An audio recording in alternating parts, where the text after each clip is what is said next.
So I am Chelsea and I am here with Sanj. Yep. And we are going to be doing a podcast today about the latest campaign to be launched by the charity Stay Up Late. They have now spread into Scotland to try and support people with disabilities to be able to socialise, especially evening events, so kind of past 9 o'clock, and how can we better support people with disabilities to have a gala's night out too. So I suppose we'll start off with the Stay Up Late campaign. So they've started in Scotland.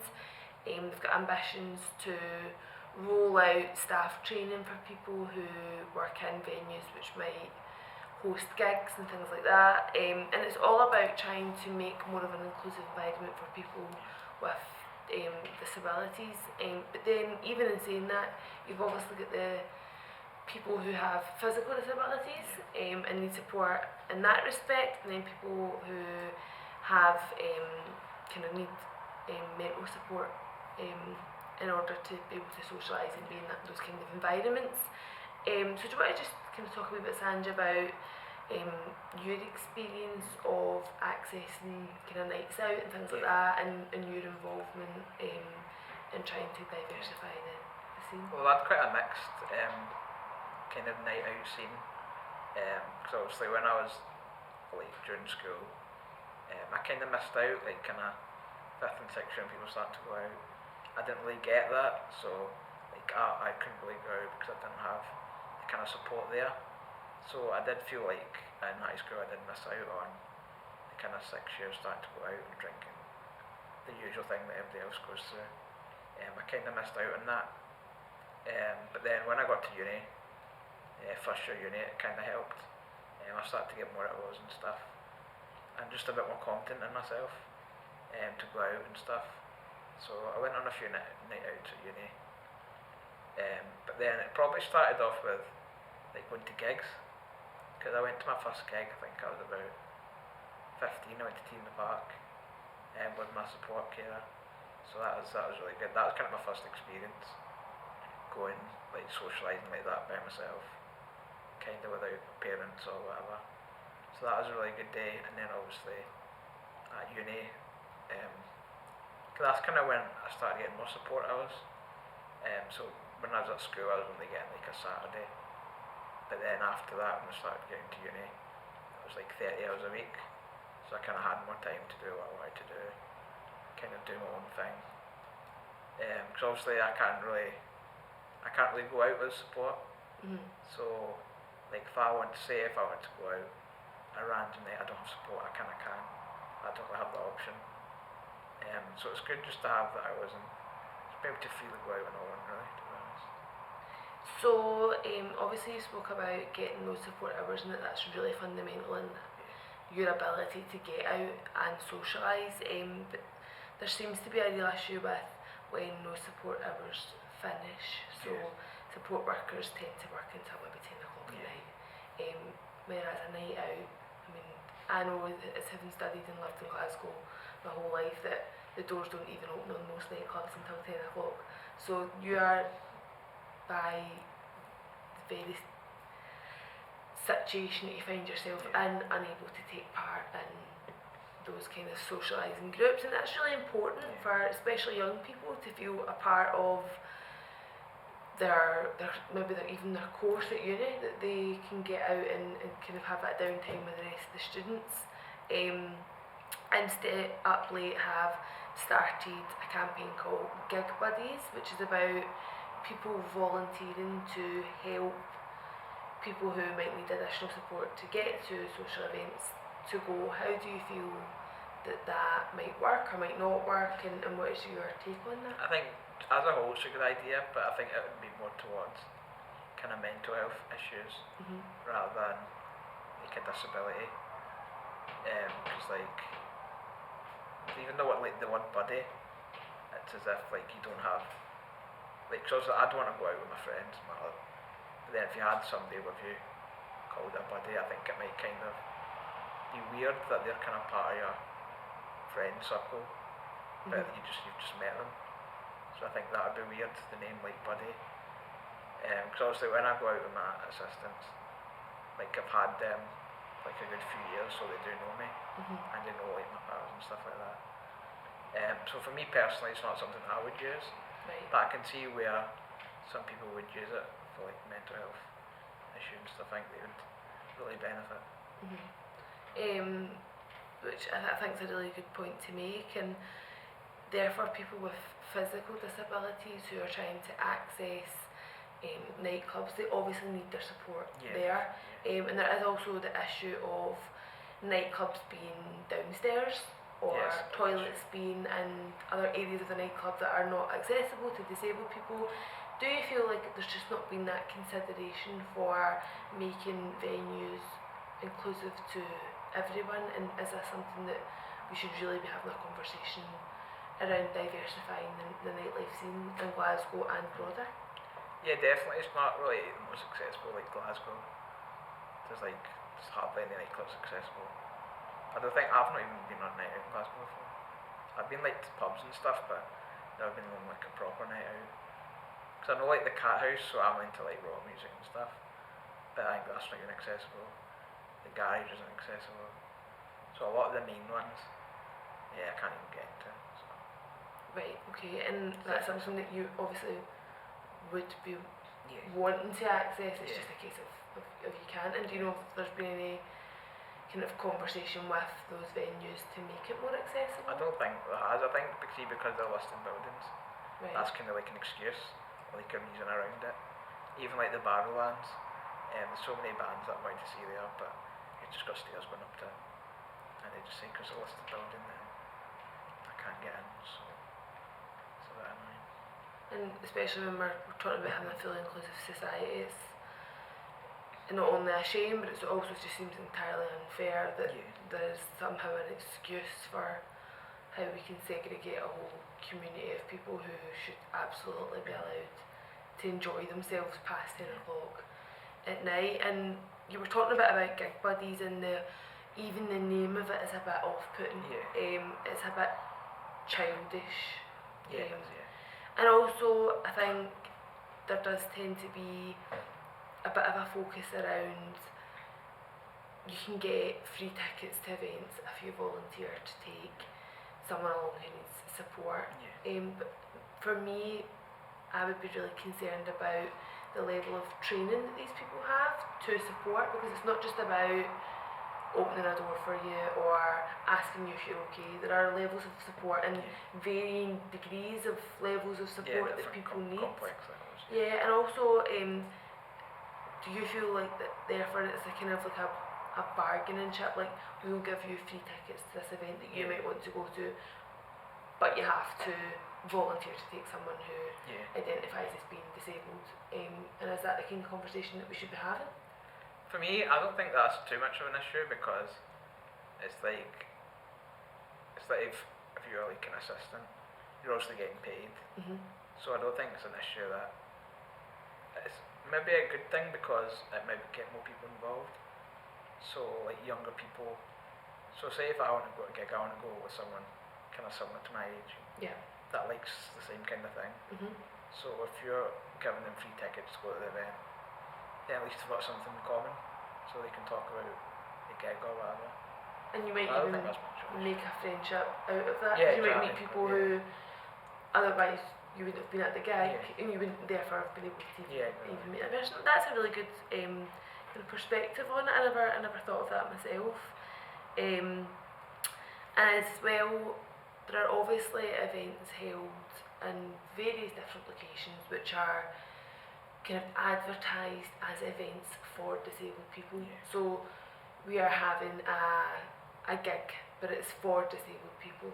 And I don't really know that that's a conversation that we're trying to have. It's more about how can we make every event inclusive, rather than come along to this event if you're disabled, but sorry, you can't come to all these other events. And how do we then, or how do you propose we support venues and events organisation companies to support disabled people to come along to every week events that they should be able to access? Firstly, I don't like the idea of having events, especially for kind of disability, because I think there's one in Ayr that are doing a night, just for people with disabilities. I think that's kind of the opposite of what we want, because it's making them it's more separate. Mm-hmm. So we want to have a night out that's the same as anyone else. But I think by doing that, you're automatically not being a part of the rest. So I think that's too great. Is that just secluding Yeah. that group more than? Also, I think it depends on the disability. Mm-hmm. Like for me, it wouldn't really work for me. But for some people with maybe more complex needs, that need like a lot more care, Mm-hmm. then yeah, it would probably work out better. So it all depends on the type of disability, I think, rather than just pigeonholing disability into one sort of thing. Do you want to go a little bit more in depth about, like you were saying, the varying different kind of, if you've got a mental disability or a physical disability, how you might require a different level of support, or how, because I suppose in terms of accessibility to buildings, that's much more of an issue for people with a physical disability, but people with things like disabilities which might play to the tune of anxiety and things like that, and who don't want to be part of crowds, they actually face much more of a barrier once they are in the venue and getting the support. So I think a lot of people think of the disability issue as being that you can't get to or into the event, but really the issue is much greater than that. Do you want to talk a little bit about maybe the barriers for people with physical disabilities getting into, and also having the support there to accommodate you to go to later evening events, and then a little bit about the kind of support that we could be looking at from maybe training staff members and venues to support people who might struggle with the actual event itself. Well, for me, like a night out would start off with like maybe a few weeks before, because I really need to plan everything. Mm-hmm. So if I want to go on a night out, like it's not spontaneous. It's like 3 weeks in advance. So I need to kind of sort out with my care, like when they can cover and stuff. Right. So I give them like a time and stuff for them to come out, and then sometimes they can cover, sometimes they can't. When they can cover, then it's 3 weeks in advance. Normally I go out at about 6ish, start off at 6, then we get something to eat, then go to the pub or whatever.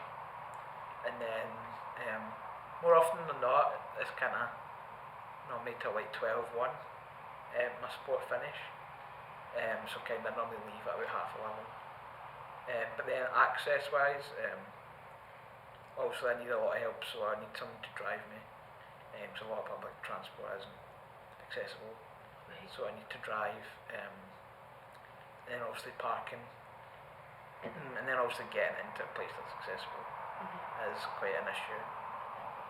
Even like going on a pub crawl isn't really great for me, because going in and out of the cold and stuff isn't really too great for my health. So So these things all need to be considered. all be considered everything. Right. Anything else that you think we should be talking about in terms of disability and access to social life? Actually, just remembered a good example from the other night. Actually, I went to a gig at the academy. I seen the game. He's like one of my favourite rappers, so that was an experience. But basically, the platform at the academy, you sit kind of in the middle of the arena, but then there's people around you. So in front of me, there's like a big palaver. So people were standing kind of beside me, and then all of a sudden, these two lasses came barging in between two other people, like jumping about, and then they pushed right over. So then for like 10 minutes I literally couldn't see anything. So just two people in front of me standing. And then there's a big kind of argument right in front of me halfway during the gig. And then there's like beer started spilling everywhere, so half my leg was like covered in beer. Then I missed the gig for like 10 minutes because of all the palaver in front of me.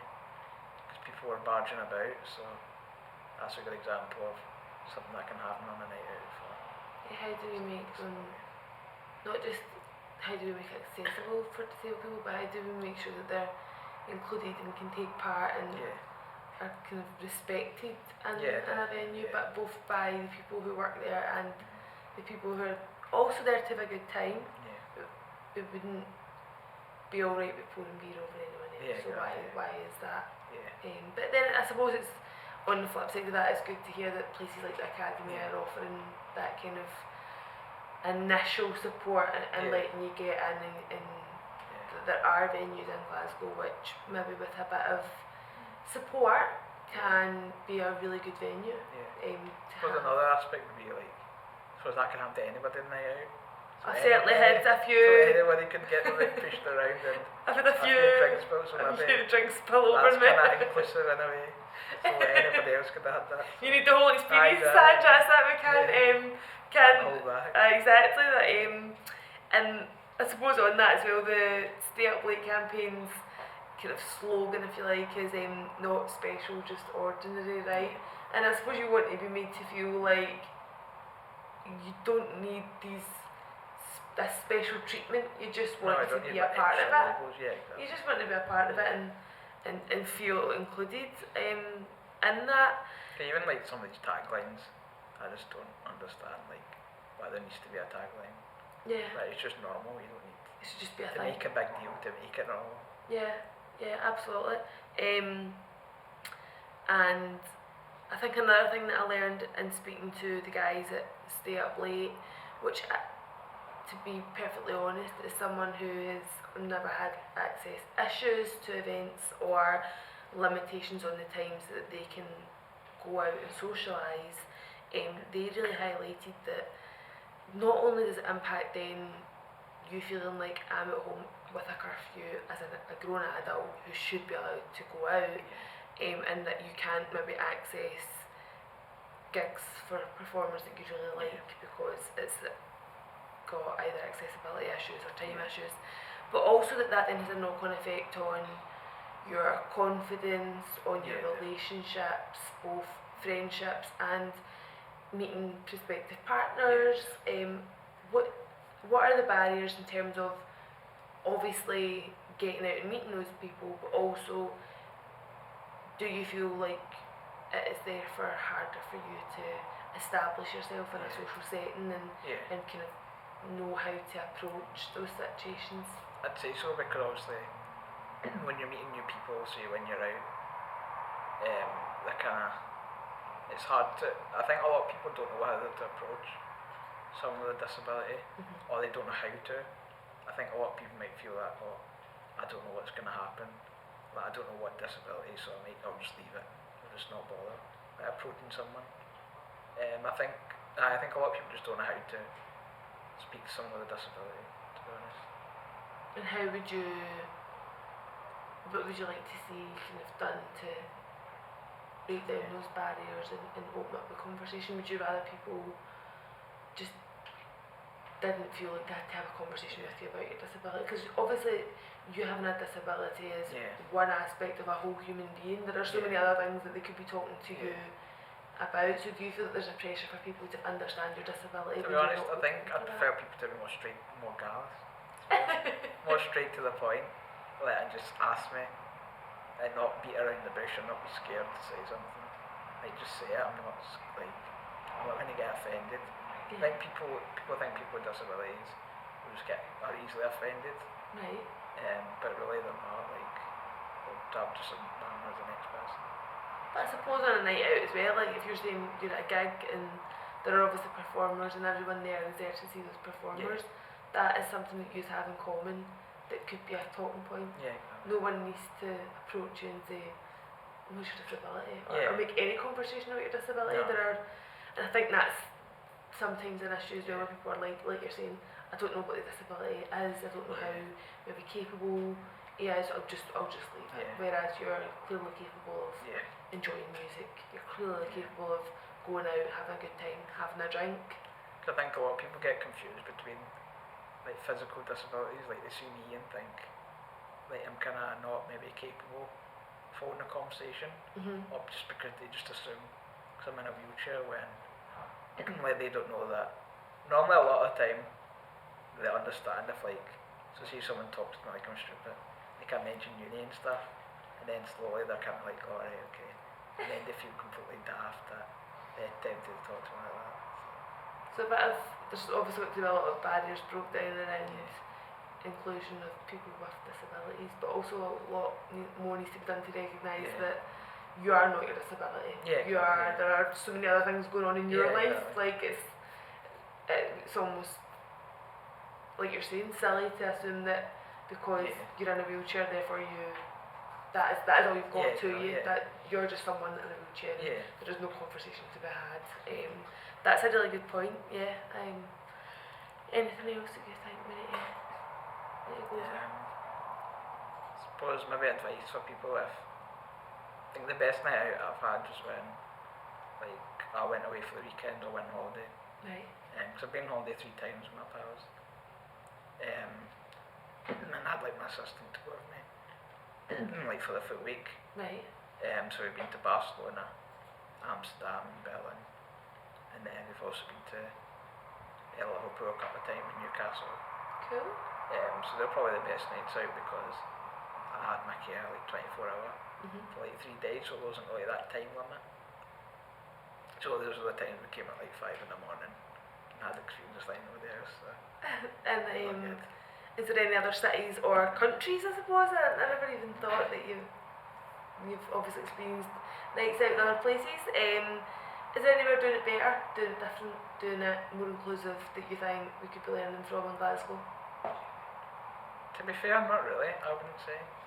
We went on a night out, I think we went on one night out in Germany, and then Barcelona. Barcelona wasn't that accessible, to be honest. No. Bars wise, no. What was the other one we went to? Also Amsterdam isn't accessible city. At all really. Just really common. Right. So that wasn't too great for a night out either, but probably the best that I've been to, probably Newcastle, to be honest. Yeah. For a night out, I'd say for disabilities, because there's a shopping centre, so it's all indoor. Right. And then I had loads of nightclubs and stuff in it. So that was probably the most successful one that I've been on so far. Cool. That's amazing actually. Like, you just still get up and go. I think that's real just shows that if you're really willing to kind of push the boundaries and be like, well actually I can enjoy this night out. It might not be the easiest route, but if you want to go and enjoy yourself and there are things that you enjoy, then why not? I think that's a great attitude to take. There's been a few funny stories actually. Once when I was in my uni for UWS, it was like the prom thing in the 4th year. So we had that, and I was with my mate Ryan, and it was at the Mercure Hotel. Right. So it was like a night out and awards and stuff like that. And then I was like so drunk. So it was like 1 o'clock when we left. And I was just like, I can't even remember what happened. I was so steaming. And I was driving down the road back to the car, and I seen this. Apparently I ran over this guy, right? And I didn't know. Basically I ran over this guy, and he went fleeing, and he didn't even know. Like, I didn't even know I'd done it. And then apparently he looked up raging. Then my assistant said that when he seen I was in a wheelchair, he kind of held it a bit. So then he didn't react, but I think it would have been a different situation. So I was kind of saved by the bell there. So he didn't react, but he was alright in the end. Well, there you go, so you might get a few drinks poured over you, but you can also run people over with your wheelchair and nobody does anything. So it's like you win some, you lose some, that's the situation. That's actually I also studied in UWS. So I was like a uni, but I can imagine it's probably like it's got on quite a hill and stuff like that. So what one did you go to? Paisley. Oh, indeed, yeah. Right, because I've seen the Paisley campus is actually quite inaccessible. They're doing a lot to make it more accessible, but certainly when I was there, like there was a kind of stair lift that went down to the lower level, but I think it was broke more than it worked in the 4 years that I was there, but they were getting a massive refurb to try and make it, I Oh, think, right. a bit more accessible and more open plan. Yeah. Because even things like small corridors, small classrooms, are an Yeah. absolute nightmare. Even here isn't accessible because if I've got a class like in a different building, then it's like impossible for me to get there in like 10 minutes. So I need to like drive round and all that. And is there more being done, is there a conversation being had with Strathclyde as a campus to Well, I don't think there's make much they them can more? do because obviously the buildings are just so far apart and down hills and stuff. So I don't think there's much they can do. But they could be, like, for example, I'm in a class at the moment and then, like you're saying, straight after that in another, Yeah. like in the seminar from the Yeah. lecture, but for the first 3 weeks we had to go to another building, Okay. but it was only because they hadn't thought to book that Yeah, same the same class for class. the entire duration of the Yeah. seminars. So really it's a little bit of forward planning and being a little bit more Yeah. considerate that, Yeah. I mean, surely these people know that you're going to be in their class Yeah. at Exactly. least a few weeks in advance. Mm. But I'm looking at, I mean, it might take a little bit more thought, but Yeah. that is the role of the campus, is to support you as a Yeah. student. Exactly. So I suppose that this isn't just about nights out, it's just about in general Just making, generally. making people's lives a bit more accessible. Absolutely. Well, thank you very much for Yeah. kind of getting into your own experience. I know that sometimes can be a little bit daunting, and I'm sure lots of people have learned a little bit Yeah. about what they can do, and also just how they can be a little bit more vigilant of the fact that you just want to be there to enjoy yourself too. Yeah. And Just try not to separate the issue. yeah, Kind of not make it. not make it an issue. Yeah. Not make it an issue. Exactly. Yeah, exactly. Perfect. Thank you very much.